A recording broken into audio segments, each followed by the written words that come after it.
Speculative decoding is an LLM inference optimization technique. It is widely used in production.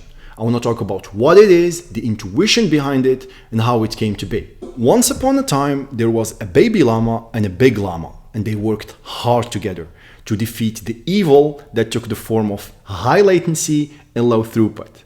Okay, let's try a more serious definition that's less fun. It's a little bit fun.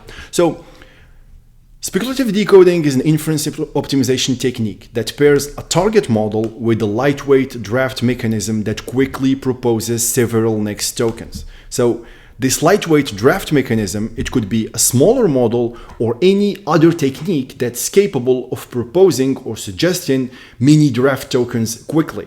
So it needs to be faster than this target model. The target model verifies those proposals in a single forward pass, accepts the longest prefix that matches its own predictions, and continues from there. So this draft model, or this lightweight mechanism that proposes several tokens, passes these draft tokens to the target model. Then in a single forward pass, the target model accepts the longest prefix that matches its own predictions. So the model still relies on its own weights, its own probability distribution to validate tokens. It's just that these tokens came from a draft mechanism that's faster.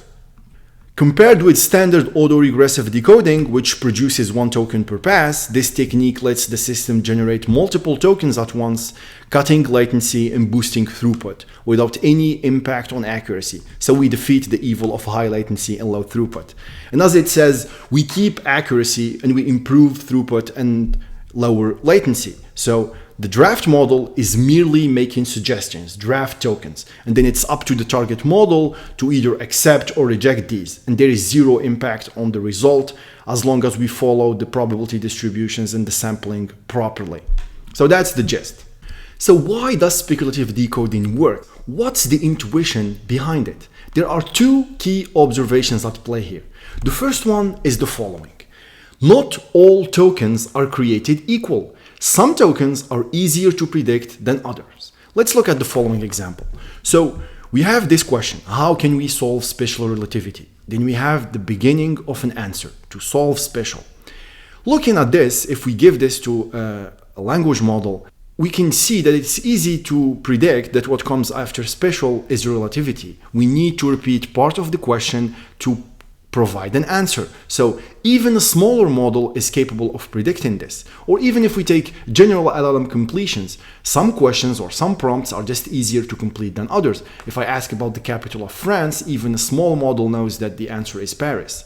If I ask a model to solve a complex coding challenge or complex coding problem, the more complex the problem is, the more capable the model needs to be able to solve it. So some tokens are easier to predict than others. This enables us to rely on a draft model for certain tokens.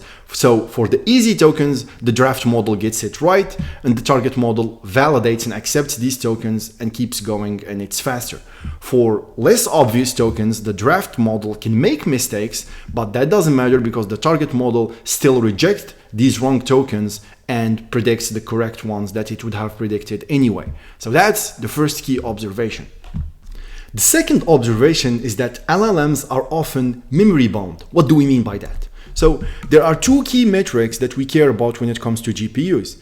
There is the flops, the floating point operations per second. This is the number of calculations or floating point operations the GPU can perform per second. And for NVIDIA GPUs, it's often in the hundreds or thousands of trillions of operations per second. So 100 to thousands of trillions. The memory bandwidth is the second measure, and it is the rate at which data travels between the GPU memory and its compute unit. So the speed at which we can bring data from the GPU's memory to the compute units to operate on. And the order of magnitude here is a few trillions, a few terabytes. So the GPU is capable of performing hundreds to thousands of trillions of operations, but it can only bring a few trillions. And in LLMs, the key block is the transformer block, and in it, we only perform a few operations per byte. So in order to make use of the fulls of the GPU of the GPU compute, we need to perform hundreds or thousands of operations, not just a few. So oftentimes in LLMs, the GPU is waiting for data to arrive to operate on rather than being constrained by compute. And this means if we provide more data to operate on, more tokens to verify, well, we can do that at almost no penalty. So we are capable of running more operations. We can't bring more data, but we can run more calculations. And that's why verifying tokens during speculative decoding, so we operate on more tokens, doesn't really hurt the performance, because we were not starved for compute, but rather we were memory bound. So this is how regular decoding works. We have a list of input tokens, we run them through the model, we get one new output token, then we add that output token to the list of input tokens, then we run this new list again through the model, we get a new output token, and so on. What this diagram doesn't show is that for each input token, when we run it through the model, we get an output vector. That output vector is an output of logits, then we use softmax to turn it into a probability distribution, and we use that probability distribution to sample the next token. So the output vector of what would have allowed us to sample the next token that is, but we already have it, so we don't care about that output token. When we run regular decoding, we only care about the output vector of the last token. So the output vector of the last token, in this case, US question mark, when we sample out of it, we get Washington. Now, when it comes to speculative decoding, we don't just care about the last token's output vector. We care about the output vector of each draft token. And that's what we can see here. The target model runs these draft tokens through its weights, and we get a probability of that draft token. Then if it agrees with the probability of the draft mechanism, then the draft was correct. If it disagrees, then we reject that draft token and we keep going as if there was no draft generation. So only the draft tokens that would have been predicted by the target model anyway are accepted. The rest is rejected. And that's how we can guarantee that the final predictions are exactly the same whether we were using the draft model or not.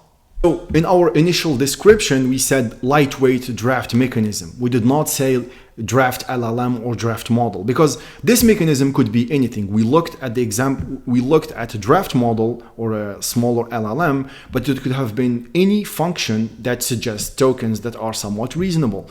And there are methods such as ngram, which performs simple lookup and search in the existing context and try to match the last occurrence of our suffix. So basically here our suffix of the current prompt is special. We look for its last occurrence and it's special, and then we predict or we provide what comes next as draft tokens. So here the draft tokens would be relativity, because that's the last occurrence of special. There are other methods such as Eagle, which has multiple versions. So there's 1, 2, 3.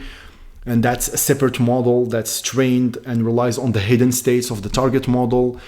There's also MTP that's used by DeepSeek. So instead of unlike Eagle, which has its own model that relies on the hidden weights of the target model, MTP is embedded within the target model itself. So there is no separate draft mechanism. The draft mechanism is embedded within the original model. And then when it doesn't just predict one token, but rather multiple ones, then it verifies them in subsequent steps.